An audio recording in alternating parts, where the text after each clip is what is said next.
2007, we had a group of women out of the Greers Ferry area to come to one of our national conventions, and our state convention, rather. And they were saying, you know, we've got a situation that is starting to develop over in our part of the state that we don't know very much about, and all we're hearing is about how much money everybody's going to make. And we want to know what the other side of the story is. And so in the League of Women Voters, we don't rush into anything very fast when we're looking at a situation. Because if we put our stamp of approval or we put an opinion on something, it means that we've looked at it for quite a while. And in this case, it was 2 years. And so by the time you've looked at something for 2 years, it has evolved, it has different players, it has different questions, and there are all kinds of things that you didn't know when it first started. So the League examined what the environmental effects of natural gas drilling or Fayetteville shale. And this particular study took us down an interesting path. I became personally involved because I was very interested in water quality. And so I thought, well, that's going to be a nice little 2-year program, and that will be it for now. Well, this is going on my 7th year. And it is the kind of thing that important issues do not get solved overnight. And so the one thing I want to encourage all of you who are the Mayflower residents and the Little Rock residents concerned, I think you really need to start pacing yourself. You really need to understand that you're in this for the long haul, and you will have tremendous opportunities to build on your knowledge and pass on your knowledge to other people who come in as time goes past. But it is going to be a staying opportunity. This is a long-term run and not a sprint. And so I want you to feel like you are learning at this stage. We are all coming into things at the bottom of the learning curve. And sometimes you'll learn very fast, and sometimes it's going to be kind of painful, but it is the important stage. So the League of Women Voters is anxious to help with education. And of course, with that voters term in there, we're also very interested to see that people look at their civic responsibilities. And when there is legislation that is out there having to do with the topic of your concern, then speak up. Have a voice. And the only way that you're really effective is if you understand what the issue is. And so I applaud the Mayflower people in this area for having come together with organizations to help educate themselves and to find what has happened in other places, to take that responsibility to create the beginning of a framework so that you can take this action and expand on it, build on it, and become more effective as you're working. So I'm very pleased to be here today. It fits hand in glove with the things that the League of Women Voters do in many different areas. And this one, of course, is high on our concern because for many years we have paid a great deal of attention to water quality issues. Now, one of the things that I think is always interesting is that wetlands are kind of the stepchildren of the environment. And they have always been undervalued as part of the ecosystem, but they provide a range of vital services. They provide food, they filter water, and offer a unique habitat for many species. In spite of this knowledge, like we saw in the video earlier today, half of the world's wetlands have disappeared since 1900. And look what our population has done during that time. Development, conversion, and the pollution pose the major threats to devalue these very, very important areas. There was an interesting assessment. You know, a lot of times we don't put value on things until we see a dollar sign by it. And I've always been a little offended by a term that real estate people like to use called highest and best use. And in their definition, the highest and best use for any land, and we look around us here and we see the value that nature has provided to the state of Arkansas. And in the highest and best use mentality, if it isn't paved, it's not worth much. So all of a sudden, we have to, as individuals, property owners, and people who are policymakers, we have to start understanding that value has many other forms than in a building or in a road. And the value is quite an interesting monetary one if you start looking at some history here. The Millennium Ecosystem Assessment gave wetlands a value of $15 trillion in 1997. Now there's less of it today, so supply and demand means that it's probably even worth more. New York City found that it could avoid spending $3.8 billion on a new water waste treatment plant by only investing $1.5 billion in the purchase of land around the reservoirs in the upstate part of New York. This land purifies the water for absolutely free and has eliminated the need for that additional plant. So we need to start thinking in terms of long-term value. We know that jobs are something that are discussed very quickly whenever we're talking about well drilling or the pipeline. But we need to think long-term toward the 13th generation and whether or not they're going to have what we're enjoying here today. Now, this afternoon's panelists have come from a variety of expertise, and they will give even greater context to this issue so that I'm sure that you will learn much more about public health, water quality, and the protection of Lake Conway and the wetlands. Our first speaker is Tammy Hynum, who is the Chief of the Hazardous Waste Division of Arkansas Department of Environmental Quality. Now, this division is charged with the responsibility of overseeing the disposition of hazardous waste and hazardous site cleanup programs. Ms. Hynum has been with ADQ for 23 years, and I feel rather safe in assuming that the last 60 days have been some of the most challenging of her career. Ms. Hynum. Can everybody hear me okay? Okay. I don't have a formal presentation this afternoon, but I certainly welcome the opportunity to come out here and speak with you guys and answer any questions that I can. As she said, obviously I'm the Chief of the Hazardous Waste Division of ADEQ, and part of that division encompasses the emergency response section. They obviously serve the entire state of Arkansas whenever there's an incident similar to this one that we're here talking about today. Obviously, this one being of a large magnitude compared to what we dealt with in the past 23 years that I've been with the agency. As our role of ADEQ, the Arkansas Department of Emergency Management established what they call a Emergency Support Function number 10. And that basically is how will the state agencies, encompassed with assistance from federal agencies, deal with a oil release or a hazardous substance release within the state of Arkansas. ADEQ being the environmental state regulatory agency, we obviously serve as the primary lead agency in the function of ESF 10. We don't do that by ourselves. We do that obviously with the proliferation of other state support agencies. I think it's somewhere in the range of 20 to 22 agencies that offer us support. Some of the ones that you guys are probably very familiar with, Arkansas Department of Health, Arkansas Game and Fish. Those are just to name a few that have been at the table with us as we've been dealing with this incident as well as any other crisis within the state of Arkansas. On March 29th, when we realized the complexity of this incident, a unified command was established. That's comprised of 4 or 5 primary people that sat on the unified command. There's the state on-scene coordinator, and with ADEQ being the primary lead agency under the ESF 10 functions, we certainly serve. Somebody on my staff or myself serves as the state on-scene coordinator. There's a federal on-scene coordinator, which are our counterparts on the federal level that come out of Dallas, out of the Environmental Protection Agency. They've had anywhere from 1 up to, I think I've seen up to 4 actual EPA employees here, and they've rotated in a role of the federal on-scene coordinator. Then there's a local unseen coordinator, and that's Jeff Dotson, that I believe many of you know and have heard from during this situation.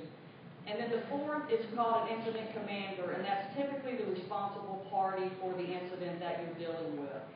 So there's 4 primary entities of the unified command, keeping in mind that 3 of those serve in local capacity or state or federal capacity, and one is the responsible party, because we certainly want them to step forward and take the responsible actions that they need to take in an incident.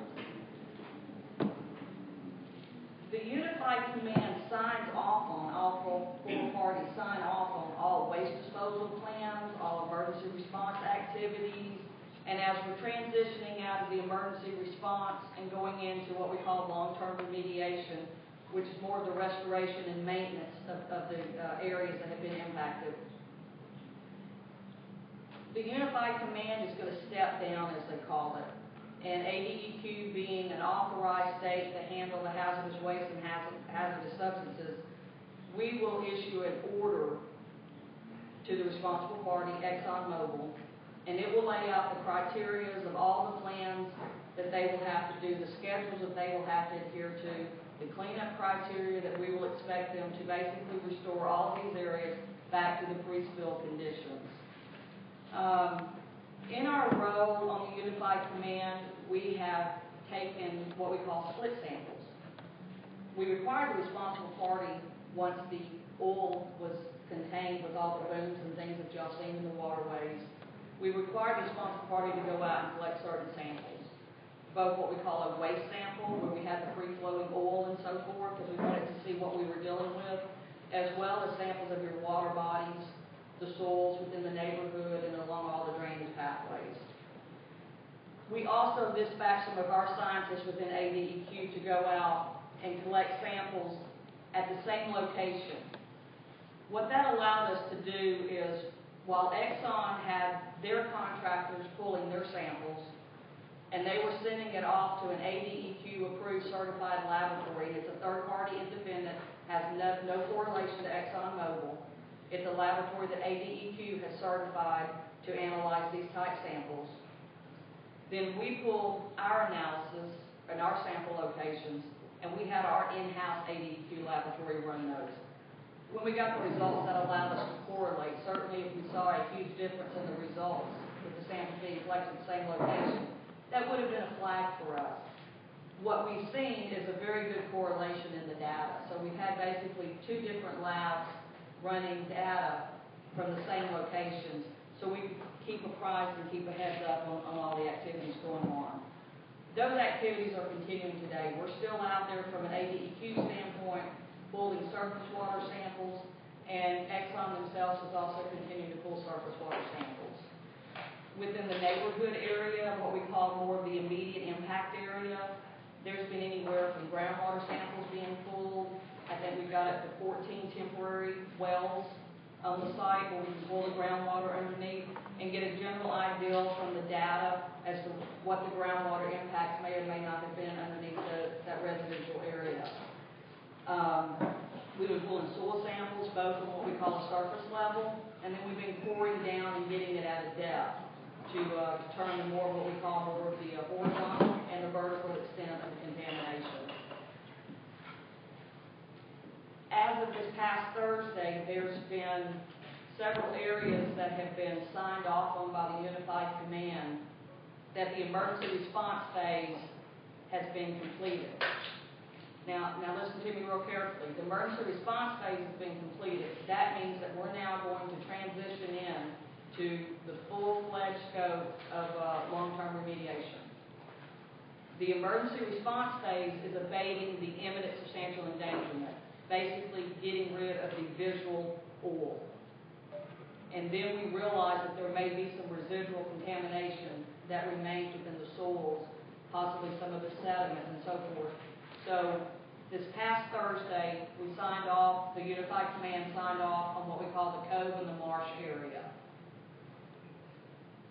About 3 weeks ago or so, we signed off on North Main drainage pathway as it traveled down underneath 365, underneath I-40 to actually connect to the Marsh and Cove area. That was signed off on as far as emergency response activities. The neighborhood in and of itself has yet to have been signed off on. There's still some work going on there. I think they're getting close, but there's still some activities going on. So we've left it in the emergency response phase right now.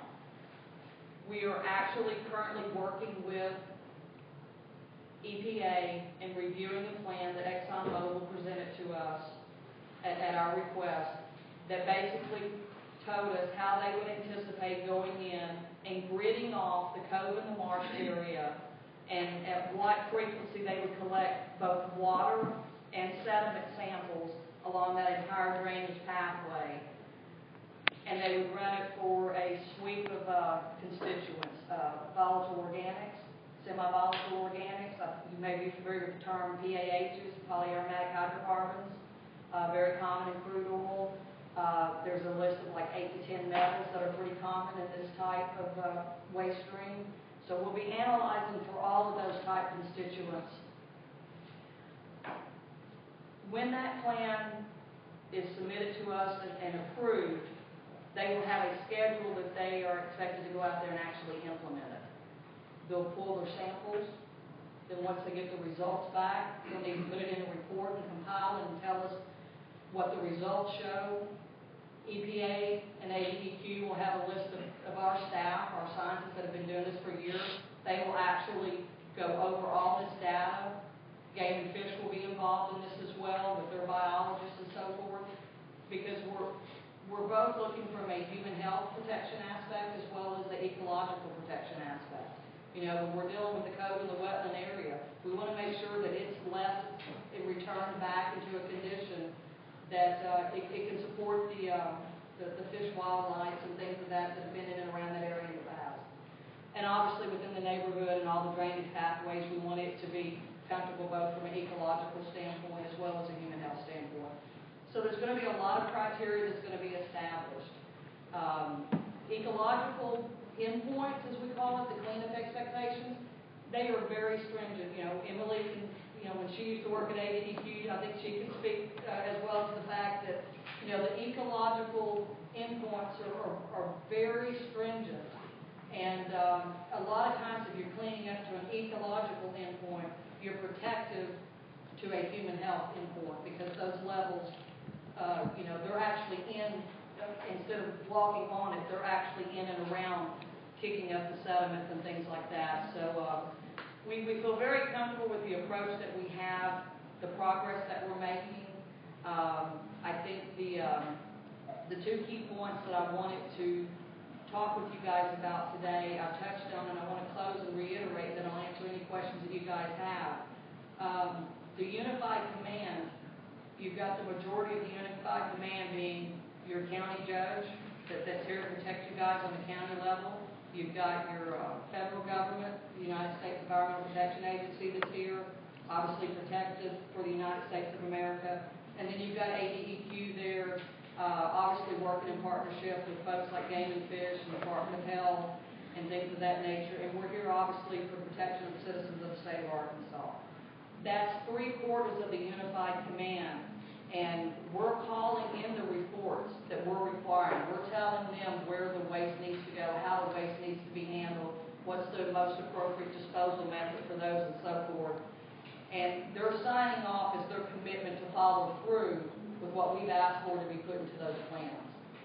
Once the Unified Command steps down, my second message that I wanted everybody to make sure that you understood is we're not done.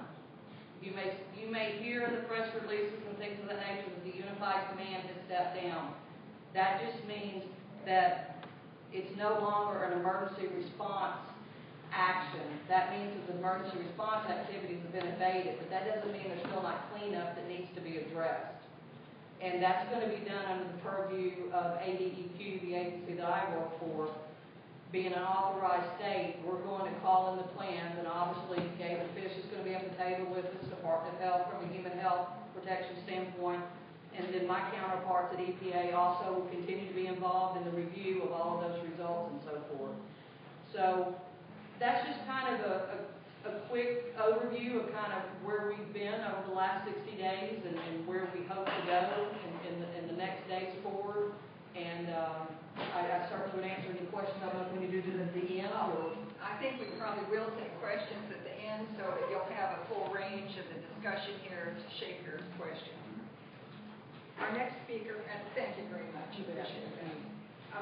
Our next speaker will be April Lane, and she's with the Faulkner County Concerned Citizens Advisory Group. she's also in a group, the Environmental Alliance at UCA, and is the president of that group. So she's involved in wearing several hats.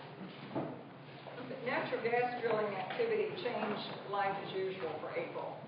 As a mother concerned about health and safety conditions for her family, she reached out to other concerned families and looked for the possibilities of independent air monitoring. After becoming involved with the Bucket Brigade, which if you don't know, I think you'll find it a very fascinating organization, she was well positioned in her work in the Mayflower area with residents when this emergency hit. She had been using the Bucket Brigade information to help monitor some of the natural gas stations, the compressor stations, and the various wells that were around. So it's interesting how this subject of the pipeline and the gas drilling are kind of the two twin sisters with the same parents. And we have many overlapping issues, and it was, I think, quite ironic and fortunate that there were already people in this area who had some idea of how we needed to start getting hold